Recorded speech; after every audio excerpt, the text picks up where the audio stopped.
So why just watch Fantastic Beasts and Where to Find Them in She disappeared across the boardwalk. She keeps the sunset bright with moving in her eyes. Tell me, do you think I'm a freak? No. Swallows up your heart of gold, and I don't know just where we've got to go. Whoa. What? The no match. No magic. The non-wizard. Sorry, we call them muggles.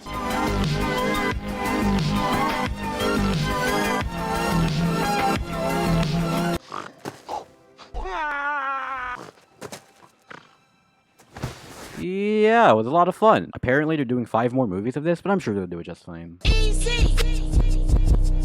we're here to see Albus Dumbledore. That would be my brother.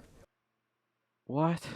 There's been a lot of bad franchise movies over the past 10 years or so, but none as insufferable as this new Fantastic Beasts movie. Never have I seen a movie so uninterested in itself, so ridiculously broken that not even the most devoted cinephiles I know online even bothered to see it. Warner Brothers is getting extremely close to topping Sony Pictures as what I consider to be the EA of film, where they take some of their biggest franchises and just beat them relentlessly like it's someone's fucking fetish until nobody is comfortable with seeing their shit anymore. And it's depressing because I actually kind of liked the first Fantastic Beasts. It was a fun, enjoyable Harry Potter meets Pokemon standalone spin-off, even to someone like me who was never really a fan of Harry Potter growing up. And even if I wasn't willing to sit through 5 of these things, I still wanted to see where they would go with the story and the characters they set up. But as these movies went on, everyone just started fucking talking without saying anything. The committee will agree to lift your travel ban under one condition.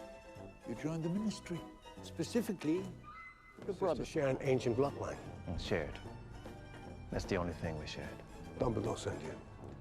Listen to me, the disapproval of cowards is praise to the brave. Your name will be written in glory. And demonstrates to the world that despite our differences, all voices deserve to be. He is headstrong, and he has much to learn of the living force, but he is capable. There is little more he can do. It is also the most irrelevant. Why am I here? Your life is the sum of a remainder. All the stuff the TVA didn't know about, I knew. All the scheming, all the talking. It's very cute. And Rizal no heroine.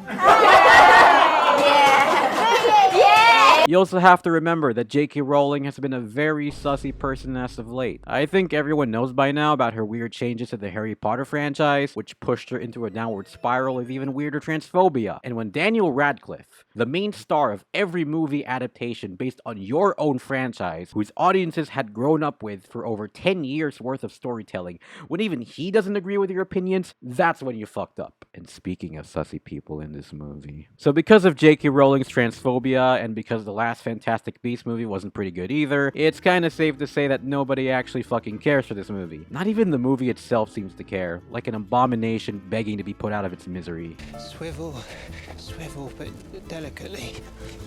I'm swiveling like you're swiveling. Look at the first few Harry Potter films, blooming with color from every pixel in the frame, with all these interesting characters getting into exciting adventures filled with epic music.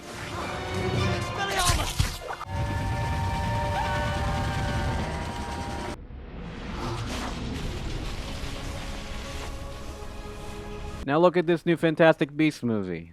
Ariana.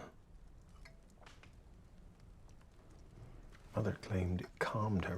I think that was wishful thinking. Wow. Looks fun, doesn't it? One final thing I want to talk about in this movie are the characters. While not as good as the Harry Potter characters, I still felt some attachment to the characters from the first Fantastic Beasts film. They were at the bare minimum fun to watch, and that was because everyone was still trying back then. Please don't hurt my creatures. They aren't dangerous.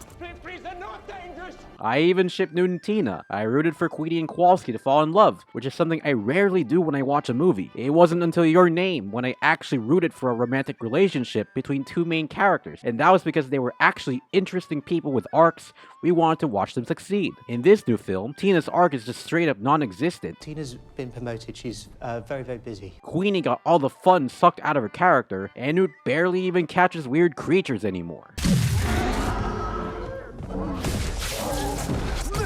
I really like Mads Mikkelsen as Grindelwald. While not as good as some of his previous villainous roles, I think he's an improvement over Johnny Depp. And I think Mads Mikkelsen is kinda hot, and that's about it. Love to chatter, don't they? Our muckle friends. No one must admit they make a good cup of tea. Fantastic Beasts: The Secrets of Dumbledore perfectly captures the current state of Hollywood in the 2020s. Joyless studio franchise schlock only meant to make money out of its fans and absolutely nothing else. This film is worse than The Rise of Skywalker.